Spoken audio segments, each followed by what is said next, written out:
CP3, is he going to be a Hall of Fame?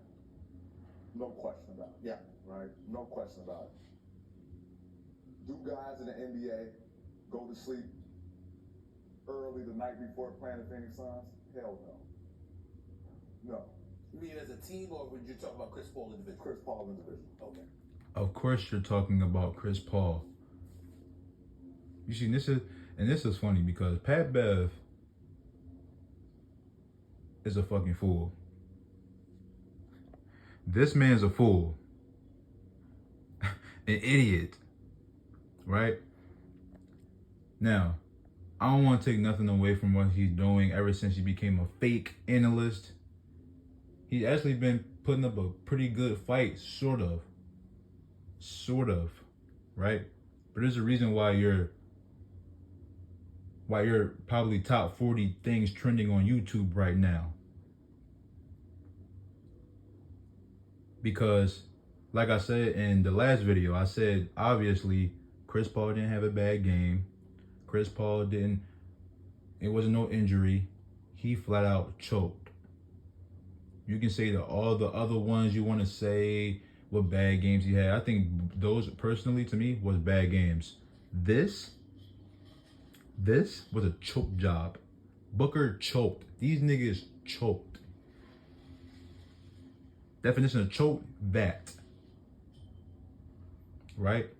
So, like I said, whether you want to say Chris Paul is not in my top 5, Chris Paul is overrated, Chris Paul is all this bullshit that's coming out your mouth that I'm hearing over social media.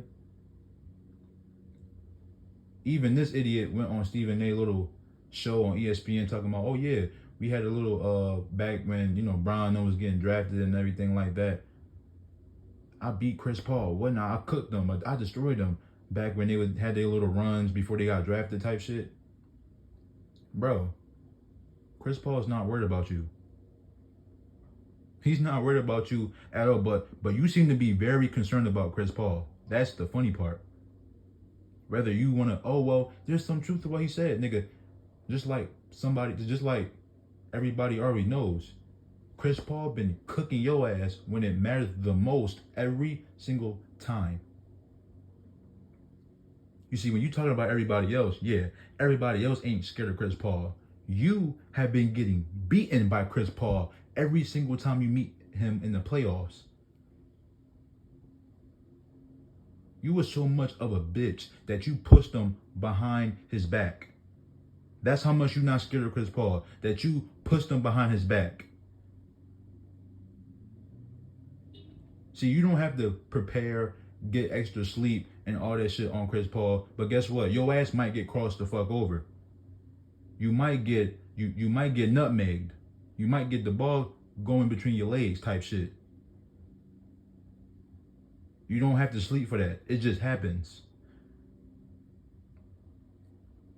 That's the real funny part. So everybody, oh well, Pat Bev, whatever. It doesn't matter because, my nigga, he's been beating you. He's beating you. So I don't give a damn. Oh well, I don't have to sleep for Chris Paul, but I gotta sleep for Steph Curry. I gotta go to sleep at 8 o'clock in the. Okay, that's fine. But guess what? When he go against you, nigga, when it matters most, you, nigga, he's been dropping that ass off. See, Chris Paul don't gotta go and stand on the top of a fucking announce table, throw his jersey in the fucking Raptors after a fucking dub in a play-in game, not the playoffs, a play-in. Chris Paul ain't celebrating after every jumper, nigga. That's what Flight Reacts type of niggas do. They celebrate after every bucket.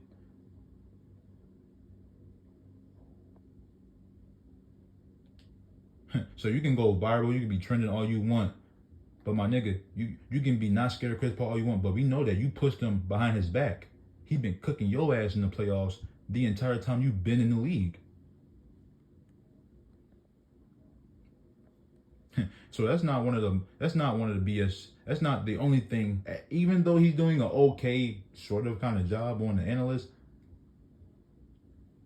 That's not the only reason why this nigga's going trending. Let's see the other reason why this nigga's going trending. This shit right here. And my car is dented. Because apparently James Harden is perfectly fine. James Harden has no issue whatsoever. He's perfectly fine playing basketball, so much that he should deserve a super, not a super, but a super duper max. A super duper max. And stop saying James Harden's 37. He's 32 years old. James Harden has lost a step. The separation that he once gained against defenders is no longer existent. Let's see what Pat Bev got to say. I want to hear what Pat Bev bitch ass got to say, because apparently he has a lot to say. His flowers, man. Get up, man. They can't make. I need to be drug tested. Weed. What do you say? I got a question, and this is a question to you, because I know you did, a lot of your segments you like to point this out. Stephen A. Do they drug test? Do they drug test on this show?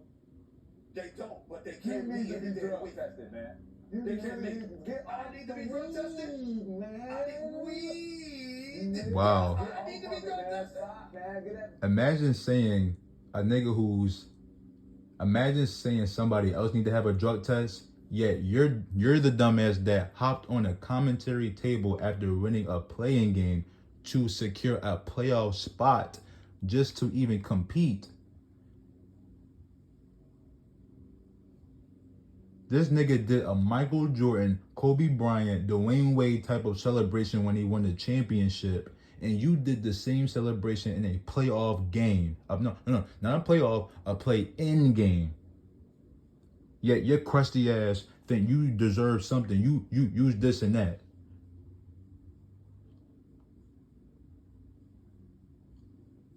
Like this nigga's hilarious. I see why they got you on ESPN. They gotta bring them views up. Somehow, some way, them views been plummeted just with Stephen A. Smith. I think JJ's been doing a spectacular job along with Mad Dog, Skip Bayless lookalike ass. But then again, this is Pat Beverly talking about. Anything that comes out of his mouth is not surprising. Brother, his flowers, man. Get that brother his flowers, because when he get the max, y'all, you, Matt Barnes, Kendrick Perkins, y'all all gonna be mad. Congratulations to woo, woo, woo, woo, woo. That man deserves max, man. That man deserves max. Matt Barnes and Kendrick Perkins. I love how this is how delusional the dumb nigga is, right? So apparently they brought him in, I don't know where, I think it was on ESPN, wherever. They brought Matt Barnes in to talk about the max and all that shit, right? Oh, does James Harden deserve the max in Philly? Drug test. Look at your slumped ass. Now, this is the funny part. This delusional, dumb, crusty fuck was sitting right next to Matt Barnes when everything that came out your mouth that you said, oh, I don't like Matt Barnes, what he said about James Harden. I don't like what he said. Nigga, Matt Barnes didn't really say anything. He said he don't deserve the max, but guess what? He basically said he don't deserve the max, but he didn't even say that. He actually gave James Harden, quote unquote, his flowers. He even said the numbers he's putting up, the mediocre numbers he's putting up now, is still great numbers. Right? He gave him his flowers. So what are you talking about? You were sitting right next to him when he said that.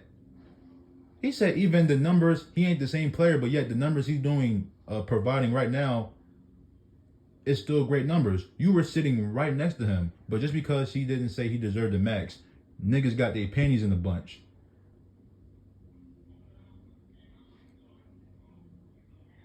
It's funny.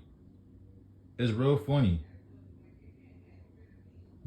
It's hilarious, nigga. I mean, like I said, they got you on ESPN for a reason, my nigga. It damn sure ain't about to be for no job, cause your ass ain't gonna last. You just here for the entertainment to make motherfuckers laugh. That's why they got you here. They bring that viewership up. They bring that viewership up. You mean? That's why they got your crusty ass on there.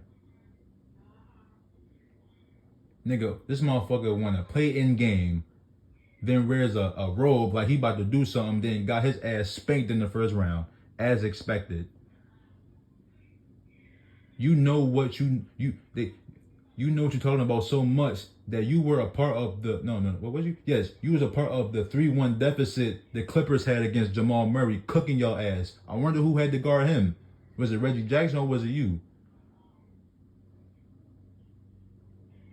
Just like niggas talking about Minnesota plays dumb basketball. I wonder who was one of the leaders of playing dumb basketball on that team. I wonder who that was. I wonder who that was.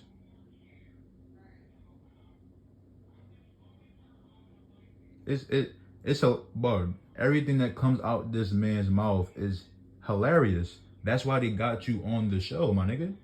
They didn't get you on the show because you know basketball. They got you on the show to bringing ratings, views, nigga. That's what they need. Look, you about to hit a mill right now. Look, y'all about to hit a mill right now. As far as I'm concerned, job well done to ESPN. But JJ looking like, nigga, what are you talking about? Have you lost your damn mind? This is why I left. This is why I thought I was getting away from you when I retired. Yet you sitting right next to me in the goddamn in the first take. I was trying to get away from you, yet you're sitting right next to me. That's what JJ looked like right now, bro. But again, this is Patrick Beverly. Oh, he deserves a super duper max. It's funny how, first of all, James Harden's not 37 years old. He's 32.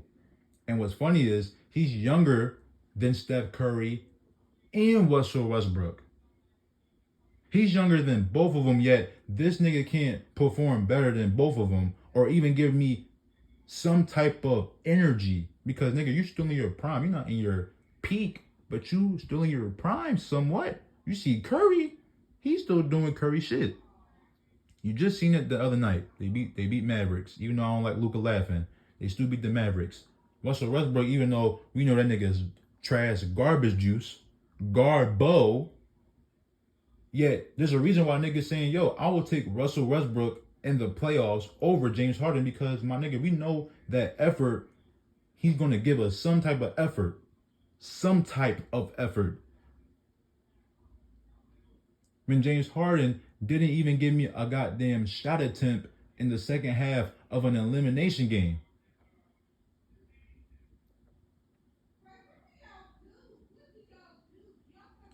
I mean, it's hilarious, bro. It's hilarious. This nigga's a joke.